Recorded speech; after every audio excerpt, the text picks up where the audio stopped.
Dragi moji, postoje serije koje gledamo samo da bismo se odmorili. Postoje serije koje pustimo navečer nakon dugog dana da nam prođe vrijeme. Ali postoje i one druge. One koje ne gledamo samo očima, nego srcem. To su serije koje nas uvuku tiho, gotovo neprimjetno. Prvo nas privuku lijepim licima, velikim ljubavima, porodičnim pričama i dramom koja izgleda kao još jedna turska priča.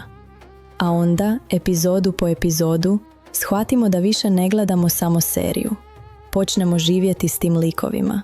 Počnemo čekati njihove odluke, plašiti se njihovih grešaka, nadati se njihovoj sreći i patiti kad im život ponovo okrene leđa.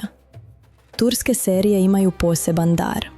One znaju uzeti jednu ljubav i pretvoriti je u sudbinu. Znaju uzeti jednu porodicu i pokazati sve ono što se krije iza zatvorenih vrata. Znaju od jedne majčine suze napraviti scenu koju pamtimo godinama. I zato neke turske serije ne ostanu samo u našoj listi odgledanih naslova. One ostanu negdje duboko u nama.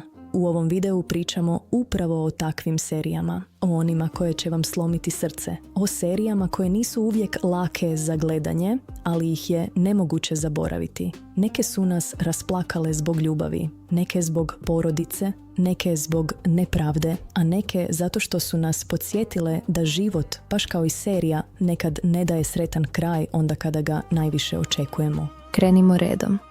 Broj 10. Kad lišće pada. Postoje serije koje ostare, ali ne izgube snagu. Kad lišće pada je upravo jedno od njih. Na prvi pogled to je porodična drama. Priča o jednoj porodici, o roditeljima, djeci, vrijednostima, pogrešnim odlukama i vremenu koje mijenja ljude. Ali ispod toga, ova serija je mnogo više od obične porodične priče. Ona boli zato što je realna. Ne boli nas samo zato što se likovima dešavaju velike tragedije, nego zato što u njihovim greškama prepoznajemo stvarni život. Vidimo kako porodica, koja je nekada bila puna topline, polako puca pod pritiskom novca, ponosa, ambicija i pogrešnih izbora. Vidimo kako roditelji pokušavaju sačuvati djecu, ali ih ne mogu uvijek zaštititi od svijeta. I vidimo kako djeca, u želji da pronađu sebe, nekad najviše povrijede one koji ih najviše vole. Ova serija posebno pogađa stariju publiku, jer govori o onome čega se mnogi boje. Da porodica nije uvijek sigurno mjesto, da ljubav nije uvijek dovoljna da se sve spasi i da se neke greške ne mogu tako lako popraviti. Likovi u ovoj seriji nisu savršeni, upravo zato ih pamtimo. Oni griješe, pate, padaju, pokušavaju se vratiti, ali život ih ne čeka uvijek raširenih ruku. Kad lišće pada nije serija koja nas slomi jednim velikim trenutkom. Ona nas slomi polako, kao što lišće zaista pada, jedno po jedno. Jedna svađa, jedna laž, jedno razočarenje, jedna odluka koja promijeni sve. I na kraju ostaje osjećaj da smo gledali nešto što je mnogo bliže stvarnosti nego što bismo željeli priznati. Broj 9. Istanbulska nevjesta. Istanbulska nevjesta je serija koja počinje kao velika ljubavna priča, ali vrlo brzo postaje mnogo dublja drama o porodici, pripadanju, ponosu i borbi žene da pronađe svoje mjesto u svijetu koji je ne prihvata lako. Sureja i Faruk na početku djeluju kao par iz bajke. Ljubav, strast, sudbinski susret, emocija koja ih spaja uprkos razlikama. Ali turske serije nas uvijek nauče jedno. Nijedna velika ljubav ne dolazi bez iskušenja. Kada Sureja uđe u porodicu Boran, ona ne ulazi samo u kuću. Ona ulazi u sistem, u tradiciju, u pravila koja nisu pisana, ali se osjećaju u svakom pogledu, svakoj riječi i svakoj tišini. Ono što ovu seriju čini posebno emotivnom jeste odnos između ljubavi i porodice. Faruk voli Sureju, ali istovremeno nosi teret porodice, majke, braće i očekivanja. Sureja voli Faruka, ali ne želi izgubiti sebe. I tu nastaje drama koja nije samo romantična, nego duboko ljudska. Koliko sebe smijemo dati za ljubav? Koliko dugo se možemo boriti da budemo prihvaćeni? I šta se desi kada ljubav nije problem, nego sve oko nje? Istanbulska nevjesta lomi srce, jer pokazuje da brak nije kraj ljubavne priče. Nekad je brak tek početak borbe. I baš zbog toga mnogi su se vezali za Sureju. Jer ona nije samo žena koja voli. Ona je žena koja pokušava ostati dostojanstvena u svijetu koji je stalno testira. Ova serija ima mnogo topline, ali i mnogo bola. Ima trenutaka u kojima se smijemo, ali i trenutaka u kojima nas jedna rečenica pogodi pravo u srce. Zato je ostala jedna od onih serija koje publika ne pamti samo po radnji, nego po osjećaju. Broj 8. Crna ljubav. Ako postoji turska serija koja je postala simbol ljubavne tragedije, onda je to Crna ljubav. Kemal i Nihan nisu samo par iz serije. Oni su postali simbol ljubavi koja se rodi čista, ali je život stalno pokušava uništiti. Njihova priča boli jer od samog početka osjećamo da se vole iskreno. Nema tu kalkulacije, nema hladnoće, nema igre. To je ljubav koja se desi jednom, iznenada i promijeni sve. Ali baš kada pomislimo da će ljubav biti dovoljna, serija nas podsjeti da u svijetu turske drame ljubav često mora proći kroz nepravdu, ucjene, porodične tajne, razdvajanja i žrtvu. Kemal je lik kojeg publika pamti po dostojanstvu, borbi i vjernosti. Nihan je žena zarobljena između srca i okolnosti. A Emir je jedan od onih negativaca koji ne samo da stoji između dvoje ljudi, nego želi posjedovati život koji mu ne pripada. Zbog toga Crna ljubav nije samo romansa. To je priča o obsesiji, nepravdi i ljubavi koja se ne predaje čak ni kada je sve protiv nje. Ova serija ima posebno mjesto u historiji turskih serija. Kara Sevda, odnosno Crna ljubav, osvojila je International Emmy Award za najbolju telenovelu 2017. godine i postala prva turska serija koja je osvojila tu nagradu. Također je prikazivana u više od 110 zemalja i prevedena na više od 50 jezika. Ali za publiku nagrade nisu najvažnije. Najvažnije je ono što je ostalo poslije gledanja, a poslije Crne ljubavi ostane praznina. Ostane pitanje, zašto neke ljubavi moraju toliko boljeti? Ostane osjećaj da smo gledali nešto veliko, lijepo i nemilosrdno. I zato ova serija ne stari. Jer prava tragedija, kada je dobro ispričana, ostaje zauvijek. Broj 7. Herdžai. Herdžai je serija koja je mnogima slomila srce, jer je spojila ljubav, osvetu i porodične grijehe u jednu priču koja od početka do kraja nosi težinu sudbine. Miran i Rejan nisu imali običan početak. Njihova ljubav nije počela mirno, nježno i bez tereta. Naprotiv, počela je u sjeni osvete, bola i prošlosti koju nisu sami birali. I baš zato njihova priča toliko pogađa. Jer gledamo dvoje mladih ljudi koji pokušavaju voljeti dok se oko njih ruši sve ono što su naslijedili od starijih. Miran je lik koji dugo živi u uvjerenju da mora osvetiti bol svoje porodice. Ali ono što ga slomi nije neprijatelj, slomi ga ljubav.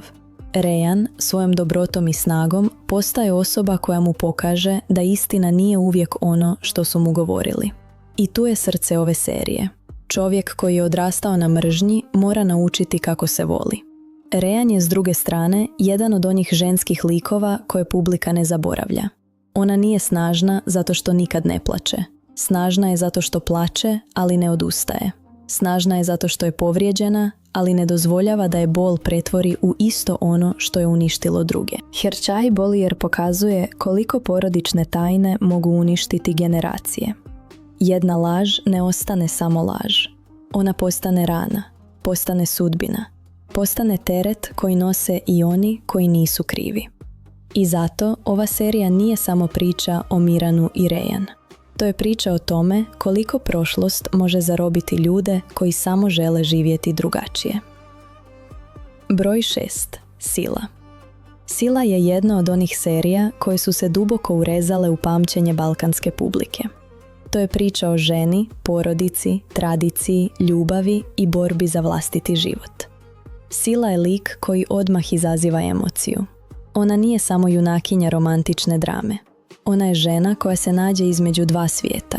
Jednog u kojem je odrasla i drugog kojem po krvi pripada. Kada je život vrati u okruženje u kojem tradicija ima ogromnu moć, počinje njena borba za slobodu, identitet i dostojanstvo. Ono što ovu seriju čini bolnom jeste osjećaj nepravde. Gledamo ženu koja nije birala okolnosti, ali mora nositi posljedice tuđih odluka. Gledamo kako se ljubav rađa tamo gdje je na početku bilo straha, otpora i nerazumijevanja. I gledamo kako jedan odnos koji je mogao biti samo zatvor, vremenom postaje nešto mnogo složenije. Boran je lik koji također prolazi put promjene. Njegova snaga nije samo u autoritetu, nego u trenutku kada počinje shvatati silu kao osobu, a ne kao dio porodične obaveze. Njihov odnos zato nosi onu klasičnu tursku tenziju, od udaljenosti do bliskosti, od nerazumijevanja do duboke povezanosti. Sila lomi srce zato što se iza ljubavne priče krije mnogo veća tema. Koliko je teško biti žena u svijetu koji ti unaprijed određuje put. I zato ova serija i danas ima težinu. Nije samo nostalgična. Ona je i dalje emotivno snažna. Broj 5.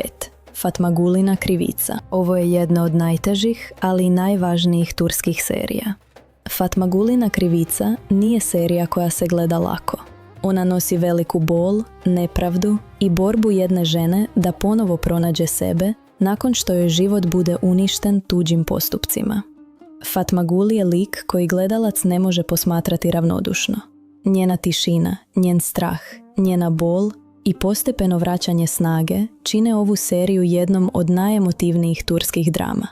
Ono što posebno pogađa jeste činjenica da serija ne govori samo o jednom događaju, nego o svemu što dolazi poslije. Osudi okoline, pritisku porodice, osjećaju srama koji ne pripada žrtvi i dugom putu prema pravdi. Kerim je također važan dio ove priče, jer njegov odnos s Fatmagul nije jednostavan ni lagan. To nije romansa koja se rodi preko noći. To je bolan, spor i komplikovan proces u kojem povjerenje mora biti izgrađeno iz ruševina. Upravo zato publika ovu seriju pamti kao jednu od najdubljih i najtežih. Ova serija slama srce, jer nas tjera da gledamo nepravdu oči u oči. Nema uljepšavanja, nema brzog oporavka, nema lakog zaborava. Fatmagul se mora boriti za svaku mrvicu mira. I kada se počne dizati, gledalac osjeća da ne gleda samo lik iz serije, nego simbol svih onih koji su morali pronaći snagu onda kada im je svijet okrenuo leđa. Zato Fatmagulina krivica nije samo serija, to je priča koja ostavlja trag. Broj 4. Djevojka sa sela. Zumruduanka. Ova serija možda nije uvijek prva koja se spomene kada govorimo o najvećim turskim hitovima, ali za publiku koja voli teške ljubavne i porodične drame, ona ima posebno mjesto. Zumruduanka nosi onu staru, snažnu tursku atmosferu u kojoj ljubav nikad nije samo ljubav. Uvijek su tu porodica, ponos, tajne, prošlost i odluke koje se plaćaju skupo. Glavna junakinja prolazi kroz život u kojem sreća nikad ne dolazi jednostavno. Svaki put kada se pojavi nada, pojavi se i nešto što tu nadu ugrozi. Ova serija boli zato što prikazuje koliko ljudi mogu biti zarobljeni u očekivanjima drugih.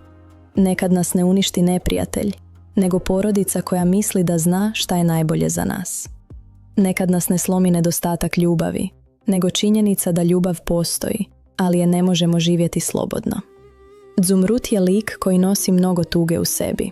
Njena priča je priča o ženi koja pokušava preživjeti u svijetu u kojem se njene želje često stavljaju na posljednje mjesto. I baš zato je publika osjeti. Jer svako ko je nekada morao birati između srca i dužnosti, zna koliko takva borba boli. Serija ima taj klasični osjećaj turske melodrame. Velike emocije, teški pogledi, porodične tajne, ljubav koja se ne može jednostavno izgovoriti i scene u kojima tišina govori više od riječi. Broj 3. Jali Čapkana. Jali Čapkane je jedna od novih serija koja je izazvala ogromnu pažnju, rasprave i emocije. Na površini to je priča o bogatoj porodici, prisilnom braku, luksuzu i skandalima.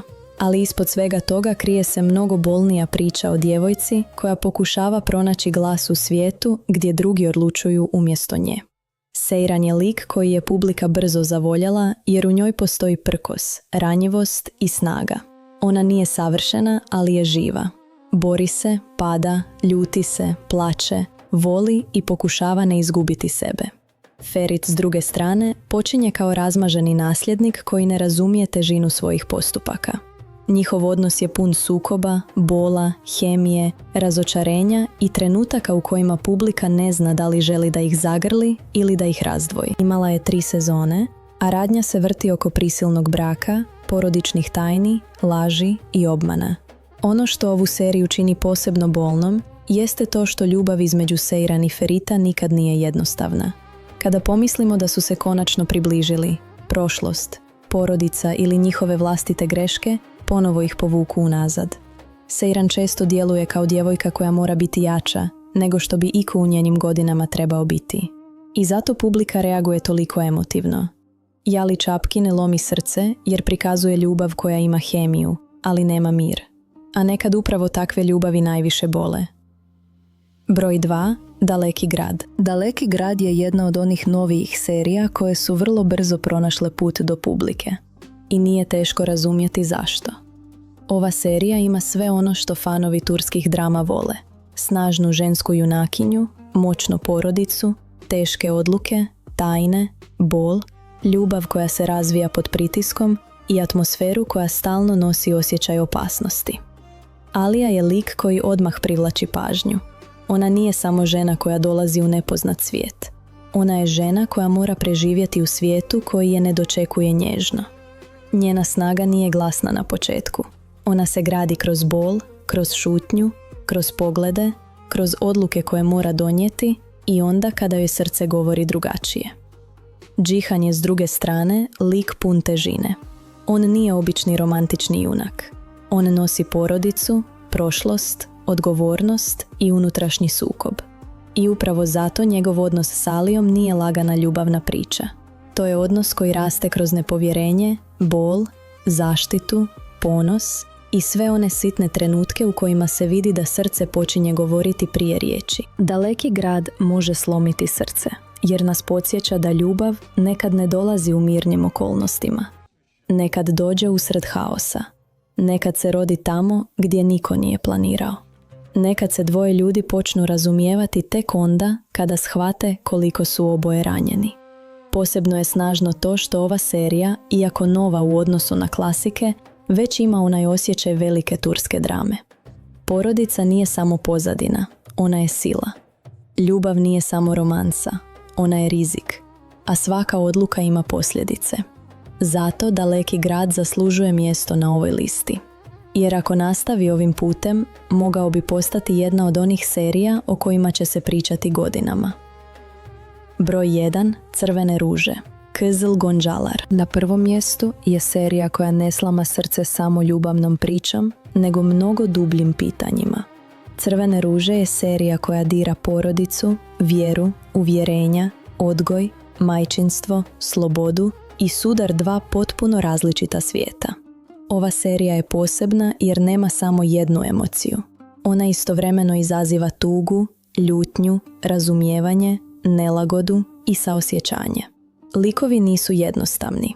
Niko nije prikazan samo kao dobar ili loš. Svi nose svoje rane, uvjerenja i strahove.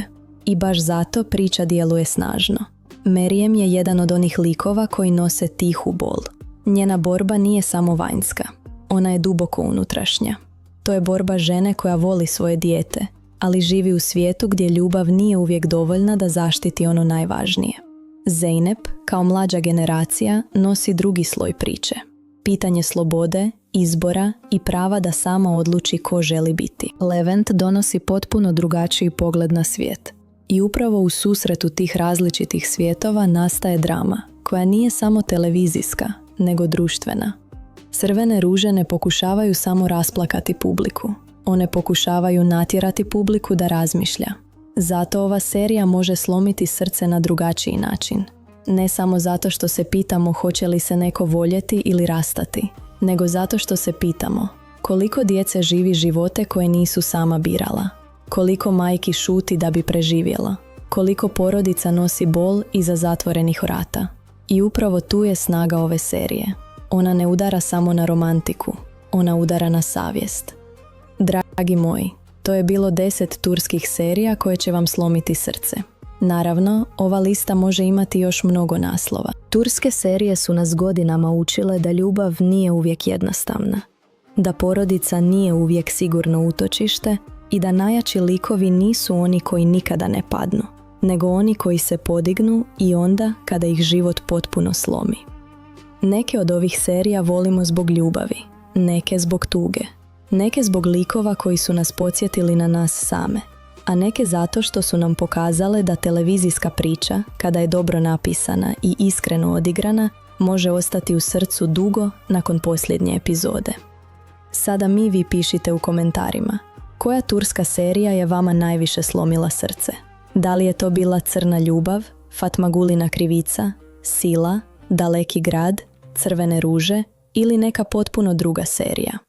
Ako volite turske serije, emocije, ljubavne priče i sudbine koje se pamte, ostanite uz kanal Moje turske serije, jer uskoro dolaze još jače priče, još veće ljubavi i još bolnije sudbine.